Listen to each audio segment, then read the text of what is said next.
सबको जय मसीह। फिर से एक नए एपिसोड में आपका स्वागत है। हम लोग पिछले एपिसोड में बात कर रहे थे, जब आप माता का गर्भ में था तो वहाँ क्या कर रहे थे, ये हम बोल रहे थे। तो इतिहास में एक बहन को जानते हैं जिसका नाम एलीशबा है, जो माँ बनने वाली थी, और दूसरा बहन है मरियम, वो भी माँ बनने वाली थी। जब एलीशबा से मिली उस समय जो वंदना का शब्द सुनते ही बच्चा प्रतिक्रिया करने लगा। माता का गर्भ में भी आप ट्रेनिंग पीरियड में है, यहाँ इस धरती पर भी आप एक ट्रेनिंग पीरियड में है। इस छोटी सी जीवन काल में हम लड़ाई झगड़ा, भेदभाव, ईर्ष्या, लुचपन, क्रोध, व्यभिचार, गंदे काम, द्वेष, विद्रोह, विरोध, जादू टोना, ऊंच नीच, जात पात, मूर्ति पूजा सब छोड़कर प्यार मोहब्बत से, प्रेम भाव से मिलजुल कर रहना है। यह हमारा यीशु मसीह सिखाता है। हमारा लक्ष्य केवल अनंत काल का जीवन ही नहीं, बल्कि अनंत काल का एक घर भी वहाँ पर है। उसके लिए परमेश्वर हमें नया जन्म दिया है। हम यहाँ थोड़े ही दिन का मेहमान हैं, लेकिन वहाँ हमें अनंत काल का जीवन है। नया जन्म प्राप्त करने के बाद और नित्य जीवन में प्रवेश करने से पहले आपको बहुत सारे कष्ट से गुजरना होगा, ताड़ना और निंदना सहना होगा, परीक्षाओं से गुजरना होगा, अनेकों यातनाओं से और पीड़नाओं से गुजरना होगा, क्योंकि ये सब एक प्रोसेस है। ये सब परमेश्वर की ओर से नहीं, लेकिन परमेश्वर की जानकारी से होगी। आपको परमेश्वर नया सृष्टि बनाना चाहते हैं, उसके लिए आपको उस प्रोसेस से गुजरना पड़ेगा। हम लोग कुम्हार को देखते हैं जो बर्तन बनाने वाले हैं, वो मिट्टी को कितने बार हाथ से, पैर से सब तैयार करते हैं। उसके बाद उसको अपने भावनाओं से, अपने कुशलता से, अपने कारीगरी के वैभव से एक खूबसूरत बर्तन तैयार करते हैं। वो तैयार करने के बीच में कितना ही वो बर्तन टूट जाते हैं, सब मने टेढ़े मेढ़े हो जाते हैं, इसी बीच में वह कई बार खराब भी हो जाते हैं। फिर भी वो कुम्हार उसको छोड़ता नहीं है, कोशिश करके एक नया बर्तन के रूप में उसको बना देते हैं। मैं आपको बिहार की एक सच्ची कहानी सुनाते हैं। सेवकाई के सिलसिले में मैं बिहार के करीब करीब हर जगह घुमा हुआ व्यक्ति हूँ। एक गांव की अनपढ़ और गरीब विधवा महिला और उसका एक बेटा पढ़ने में बहुत तेज थे।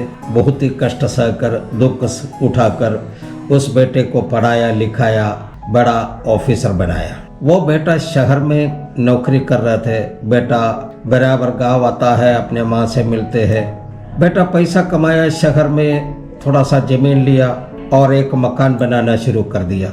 माँ बराबर बेटे को कहता रहा, मुझे लेकर शहर में अपना मकान दिखा दो। यह बूढ़ी माँ कभी शहर देखी नहीं थी, और शहर का मकान कैसे होता है वो भी देखी नहीं थे, कैसे बनाया जाता है वो भी देखी नहीं। मकान का काम पूरा नहीं होने के कारण बेटा अपने माँ को उनके बातों को टालते रहा। हाँ दिखाएंगे, जब खत्म हो जाएगा तो लेके जाएंगे। मकान का काम उसका ढलाई तक पहुंच गया। ढलाई करने के लिए पटरा खंबा सब लगाकर उसका प्लेटफॉर्म तैयार कर रहे थे। उसी समय माँ के जिद के कारण माँ को अपने बन रहे मकान दिखाने के लिए बेटा शहर लेके गया। बोले, माई देखो यही हमारा मकान है, अच्छे से देख लो। माँ अंदर गई, सब कुछ देखने लगा। उसमें पूरा खंबा खड़ा था, जगह जगह पर खंबा खड़ा था और पटरा ऊपर में बिछाए हुए थे, और टेढ़ा मेढ़ा खंबा खड़ा है, कुछ इधर है कुछ उधर है, सब एकदम इधर उधर का पड़ा हुआ था।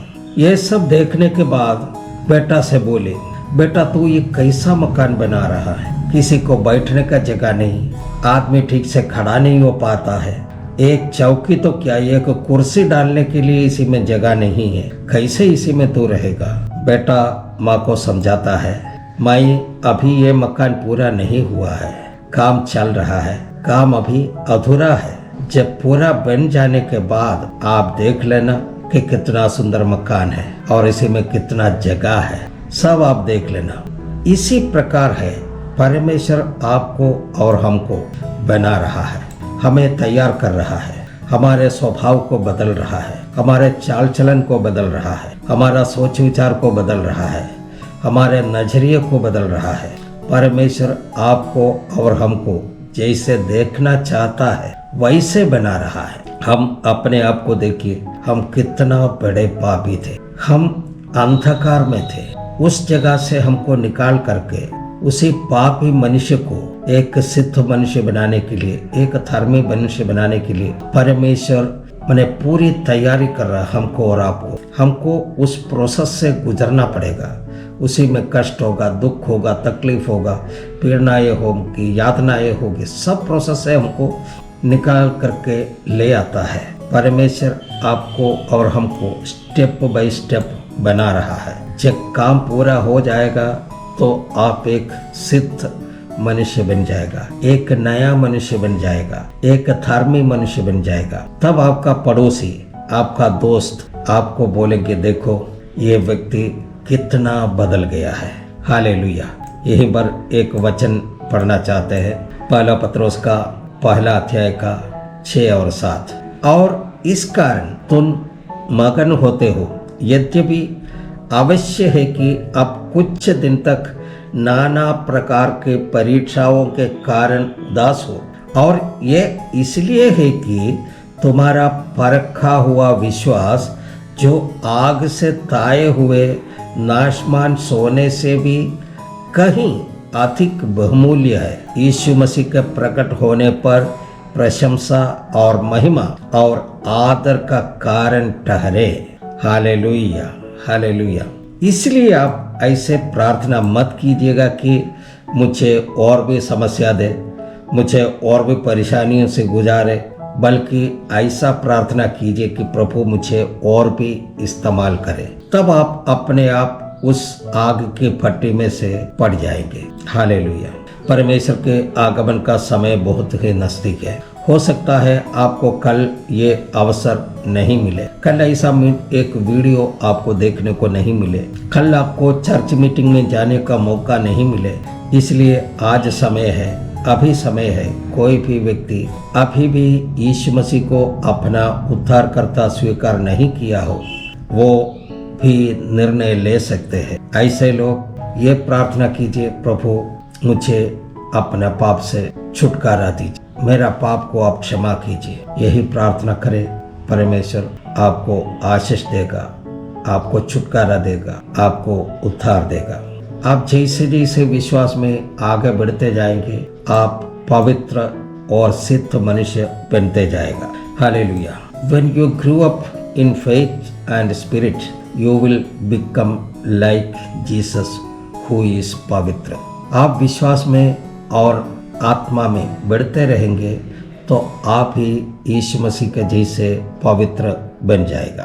अभी आखिरी विश्वास का जो प्रचार में विश्वास का जो वीडियो हम कर रहे थे, तो उसी में आगे एक पॉइंट और बताने का है, वो है मिरेकल वर्किंग फेथ, यानी कि अद्भुत कार्य करने वाला विश्वास। लेकिन अभी यहाँ पर नहीं बताएंगे, क्योंकि इस विषय के संबंधित और भी कुछ बातें हैं, वो उस समय उसके साथ में जोड़ करके इस विषय को, इस बात को आपके सामने रखेंगे। क्योंकि ये यहाँ पर बताएगा तो अधूरा छोड़ना पड़ेगा, क्योंकि आने वाला समय में इसके जुड़ा हुआ एक और बात है, उसके साथ में मिला करके आपको समझाएंगे। तब तक के लिए आपको सबको धन्यवाद। ये विषय विश्वास के बारे में आपने बहुत कुछ सीखा, समझा, और हमारा विश्वास है कि आप लगातार इस कार्यक्रम को देख रहे हैं। आपसे विनती करते हैं कि आपको ये प्रोग्राम अच्छा लगा तो आपके दोस्त लोग, आपके पड़ोसी लोग, आपके चाहने वाले, जितना भी आपके रिश्तेदार है, सबको इस वीडियो को भेज दें, ताकि वो भी बाइबल क्या है, परमेश्वर कौन है, एकमात्र परमेश्वर, जीवित परमेश्वर कौन है, इनके बारे में और उनका सुसमाचार में लिखे हुए जो उपदेश है, वो संदेश है, वो सब सुन सके, उसके द्वारा वो भी उद्धार को पा सके। आप जरूर इस वीडियो को शेयर करें, सब्सक्राइब करें और लाइक करें, और भी लोगों को भेज दें। धन्यवाद। जय मसीह। सबको प्रभु यीशु मसीह आशीष देने पाए।